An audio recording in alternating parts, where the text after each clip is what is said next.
Okay, everybody, thank you so much for coming today. I'm going to be presenting my collaboration service project on behalf of Russellville School District. So bear with me, my smartboard is ancient. There it goes, so I may have to click 1,000 times. But presented by me, Jennifer Duffel Hamilton. I am the English resource and co-teach for the 8th and 9th grade. Let's see, there we go. We needed to present a couple of facts, and I actually didn't know all of this. It says that we serve 5,200 students across 8 different buildings. I actually thought it would be more. I was kind of surprised that it was just at 5,000. But the high school is grades 10 through 12. Here at the junior high, we are grades 8 through 9. In the middle schools, 5 through 7.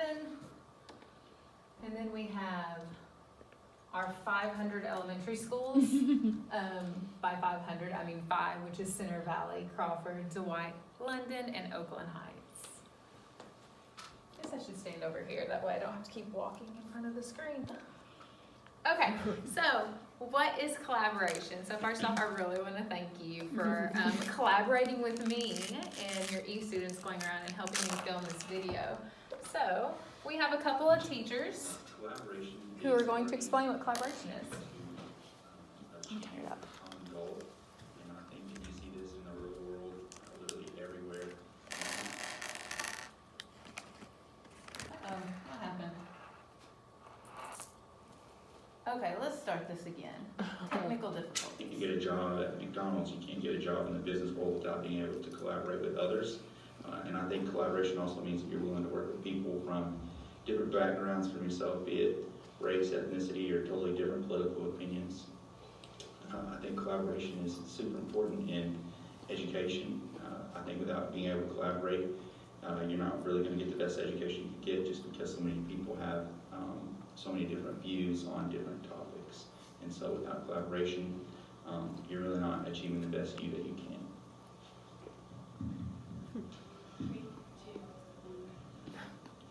Collaboration is working as part of a team. If you are in collaborative groups here at the junior high, they would either be amongst the peers, amongst the students, working together and trying to find truly meaningful connections to each other's work. And if you're talking about work peers with collaboration, here we do that all the time. To get our lessons together, to make sure that our curriculum is meeting all of our frameworks, and that we're designing activities that the students are going to enjoy. So my idea of collaboration is teachers working together so students can work together. I actually love that definition. What is collaboration? To me, collaboration is putting the needs of yourself. I would say it's putting my needs to the side and coming together with my peers and us working together for a common cause to solve a problem. In the words of Mr. Rogers, which is a incredible movie, Wonderful Day in the Neighborhood just came out. He had a motion at the end of his film that meant this. He did this. It meant friendship. It meant bond. It meant something where two people were in covenant together as a friendship. And I think in collaborating with people, there's a bond there.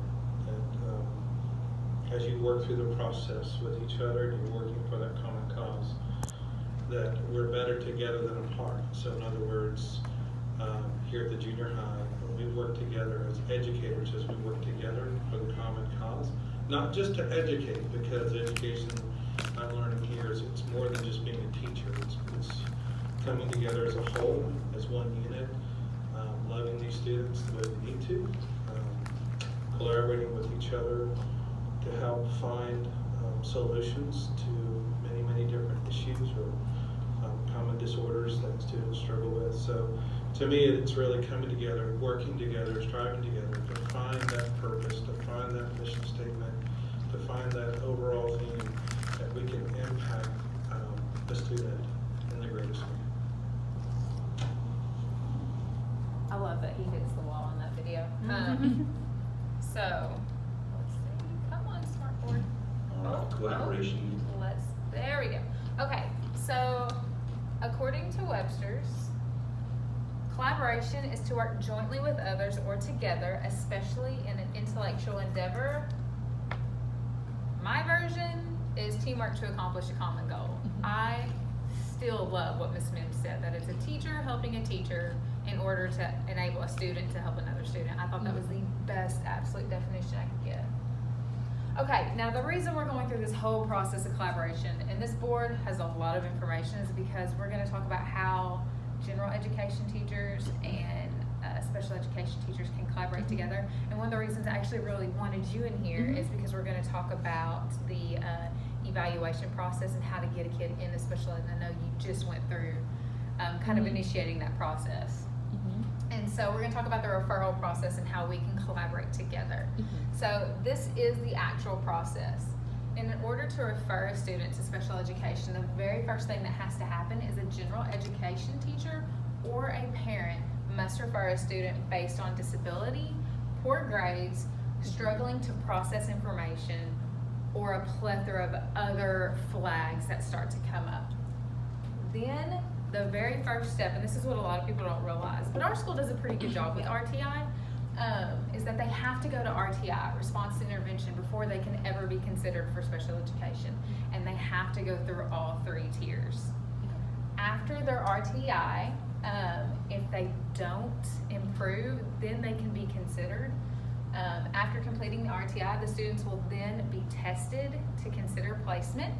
This test will show if RTI was able to get them to the adequate level of learning. So, we've been through RTI, nothing has improved.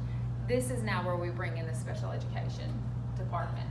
So if a student does not meet the adequate level, that the general education teacher will then make a request for a formal referral meeting with the designee in our school, that's Ms. Steele, only with the parents' permissions. And I know this is where you hit the struggle boat, hard time. At this meeting, the general education teacher and the RTI teacher will present data on the student. Now this is, like I said, this is where the designee will be, and this is where the special education teacher will come in for the first time. They will be there to meet the student, kind of witness how they act, and see the data presented. Then, once all of that, if the parent is kind of on board, you start filling out the wonderful paperwork. Then a student will go for a comprehensive evaluation. Once we get the results of the evaluation, the general education teacher, the RTI teacher, the special education teacher, the administration, and the designee will all have input on their placement. But the biggest part is we have to place them in their least restrictive environment. So where are they going to flourish the best? But at the very end, it's up to the parent. Yes or no. If the parent doesn't want them in there, we cannot put them in there. So that is the very condensed version of what goes on. Now, the crazy thing about this process is that it can take anywhere from a semester to a whole year to accomplish. It depends on how long the RTI process takes, how long the teacher takes to contact the parents, how long it takes for the parents to make a decision.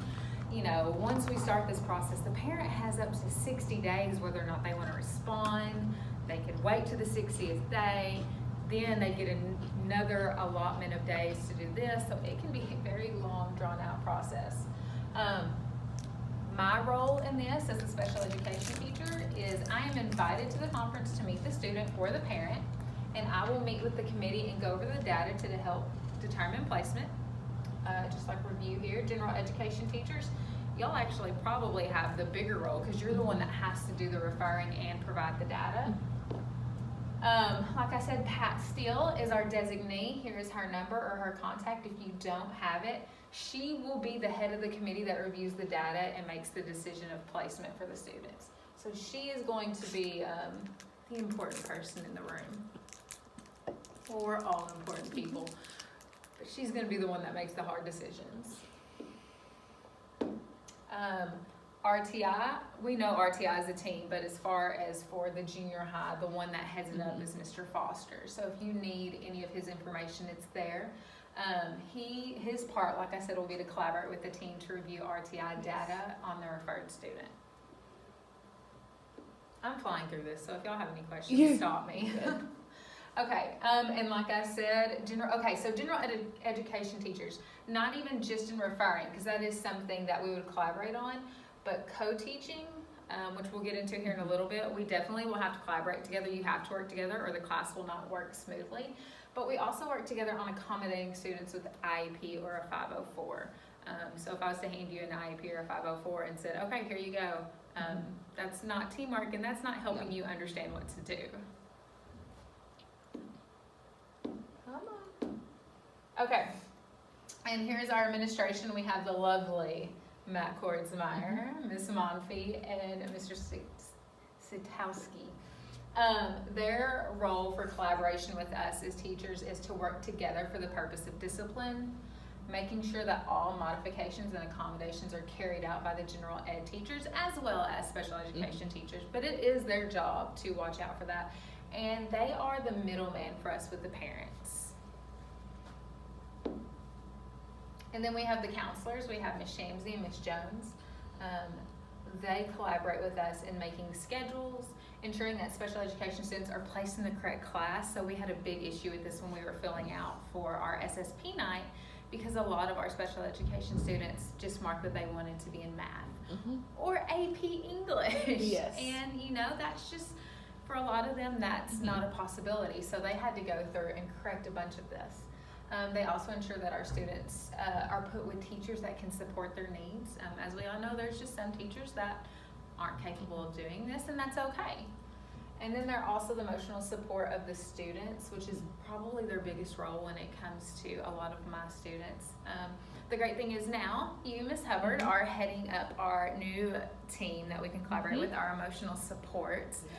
Tell us what that is just a little bit. So we are starting, we talked in professional development, we're starting for next year a kind of mental health cohort of teachers who work with the counselors and work with administrators to create both mental health facilities for teachers as well as students. So that can range from being a mentor teacher to students who need emotional support, or causing like a random acts of kindness movement around our school for next year. I'm really excited about that. Yeah. I'm actually really pumped about that. Yeah. Okay, now co-teaching.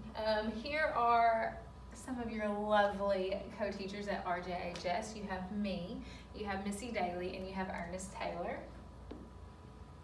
So, co-teaching, what is it? The long definition given to us by our school is co-teaching is the instructional arrangement in which a general education teacher and a special education teacher deliver core instruction along with specialized instruction as needed to a diverse group of students in a single physical space. Co-teaching partnerships require educators to make joint instructional decisions and share in the responsibility and accountability for student learning. So basically, it's two teachers working together, once again, to achieve a common goal. And the thing with co-teach, a lot of people have a misunderstanding that they're going to be like at a resource level. They should be learning the same thing as everybody else. They just need that little extra assistance. We accomplish this through 3 different models. One is the alternative model, which is where one teacher is responsible for the larger group while the other works with the smaller group. I would say this is how majority of our co-teach classes seem to function right now. You have parallel, where teachers are both teaching the same information but divide the class into 2 groups of the same size and teach at the exact same time.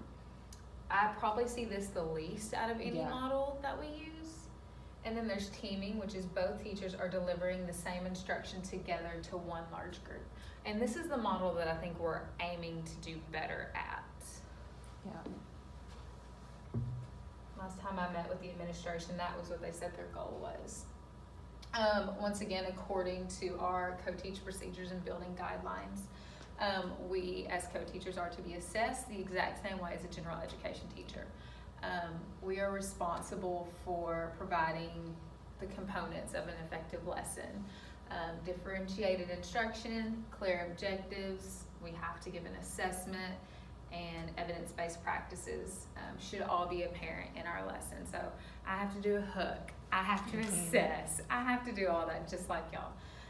The three main areas of evaluations are meaningful roles for both teachers, so we're not aides, we do teach. Use of research-based strategies and evidence of success. So our students have to be thriving or else we're doing something wrong. Okay, paraprofessionals, which is crazy to me that we don't have that many paraprofessionals. I think co-teach has actually kind of lessened the need for parapros in our school. But a paraprofessional is a fully qualified but not licensed in a content area. Their job is integral to the success of the classroom. Their job is to assist the teacher and students while forming meaningful relationship with the kids. Here at RJHS, we have three. We have Sharon Line, Teresa Dunn, and Jessie Fuller. I was actually talking to Ms. Line earlier, and she said that she loves her position mostly because she wants to become a teacher. And she said it's the best way to practice. It's the best way to form relationships, which she says she doesn't have to lesson plan. So it's like heaven. A little jealous For of that. sure. Okay. In our school, we do have some service providers that work in-house. We have our speech therapist, which is Taylor Ryan. This is her first year at RJSS, doing an awesome job. We have a physical therapist, Allie Young. Occupational is Nancy Scribber. And we have ESL, Danielle Stewart and Cindy Vasquez. And our ASL, American Sign Language, is Patricia Golightly. And I don't know if y'all know her. I love her. She's She is so sweet. amazing. Mm-hmm. However, outside of our school, we have several providers, and it wasn't until I was doing this project and I had to go meet with some of these people that I Mhm. realized we had so many. Yeah. Probably the one we utilize the most, she actually comes to school and helps. Her name is Carrie Tuttle. She's a transition counselor. She's going to be the ones when they are of age to get a job or when they Oh, wow. graduate. She shows them how to have a life. That's so cool. I know, I love her and I love what she does. For occupational therapy, we see River Valley Therapy, see a lot of our kids. Speech therapy, we have Pediatrics Plus, along with Recovery Zone. Then physical therapy, we have Lane Physical Therapy and Coulter. We also have family counseling and mental health, which is Counseling Associates. We have a parent advocacy support group, AMOM, which means A Meeting of Minds by Kim Keller. I actually went and met with her as well, and this woman keeps me on my toes. Keeps any SPED person on their toes because she is there for the parents. She gives them a checklist of what they need to ask for when they are at these meetings. She told me the best thing that we could do as teachers, even in general education, is when we meet with a parent, is give them a vocabulary list of our big words that we use. Because she said parents are so intimidated because they don't know what that means. You know, here's your IEP. Well, what's an IEP? What does this word mean? So, but she's great. And then we have early childhood special education services is Friendship Community Care. I believe that is the end. That is the end of the resources, the collaboration. Do y'all have any recommendations, especially with co-teach, with me being a co-teacher? Is there anything that you think we need to improve on? I mean, I think y'all do a great job of providing support for students and just keeping that up. I recently had a co-teacher for ESL, and that is night and day difference with my kids because I have some that range from they've been in the country for 6 months to some that have been here since 4th grade. So that co-teach is very integral to I agree. my classroom. Coach Barr's amazing. Yes. Nothing else. We'll call it a day. Thank y'all so much. I appreciate Thank y'all you. giving up your time and letting us do this video during our content meeting. So I Yeah. appreciate it. All right. Thank you.